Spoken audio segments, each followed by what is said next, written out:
Hello everyone, আসসালামু আলাইকুম। আপনাদের সাথে আজকে একটা নুডলসের রেসিপি শেয়ার করতে আসলাম। তো আমি প্যানটা বসিয়ে দিয়ে তার মধ্যে পানি দিয়ে গরম করে তো নুডলসটা আমি দিয়ে দিলাম। নুডলসটা সিদ্ধ হতে হতে আমি তার মধ্যে পেঁয়াজ কুচিগুলো কেটে নেব, যা যা দিয়ে আমি রান্না করবো আজকের রেসিপিটা।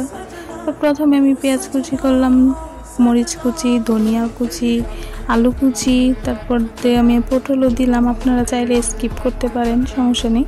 তার সাথে আমি একটা ডিম দিয়ে আজকে পুরো নুডলসটা রান্না করবো। তো নুডলসটা আমার এদিকে হয়ে আসার পর আমি নুডলসটা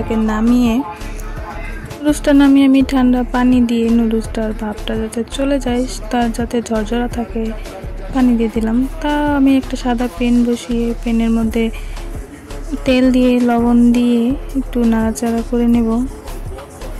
যখন তেলটা আমার চলে আসবে তার মধ্যে আমি দিয়ে দেব পেঁয়াজ কুচি, মরিচ কুচি দিয়ে ভালোভাবে নাড়াচাড়া করে কিছুক্ষণ লাল লাল করে ভেজে নেব। তো আমার ভাজা হয়ে গেলে তার মধ্যে দিয়ে দিব পটল কুচি, আলু কুচি দিয়ে একটু ঢেকে দিব, নাড়াচাড়া করে ঢেকে দিব। ঢেকে দেওয়ার পরে যখন আমার পটল আর আলুটা লাল হয়ে আসবে তার মধ্যে আমি দিয়ে দিব একটা ডিম। আপনারা চাইলে দুটো দিতে পারেন, সমস্যা নেই। আমি একটা ডিম দিয়েই আজকে পুরো রেসিপিটা শেষ করব। তো একটা ডিম দেওয়ার পরে আমি কিছুক্ষণ ভেজে নেব। ডিম আর আলু পটল কিছুক্ষণ ভেজে নেওয়ার পর যখন লালচে হয়ে আসবে তার মধ্যে দিয়ে দিব একটা ম্যাগি মশলা, নুডলসের মশলা। আমি দুইটা মশলাই দিব। তারপর এটা যখন আরেকটু ভাজা ভাজা হবে তার মধ্যে দিয়ে দিব ধনিয়া পাতা।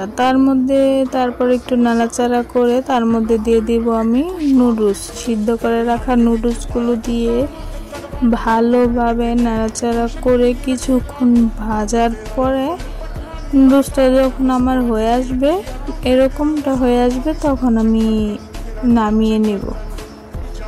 এটা আমার পরিবেশন করার জন্য এখন তৈরি। তো আপনাদের যদি ভিডিওটা ভালো লাগে তো একটা লাইক কমেন্ট করে দেবেন। আল্লাহ হাফেজ।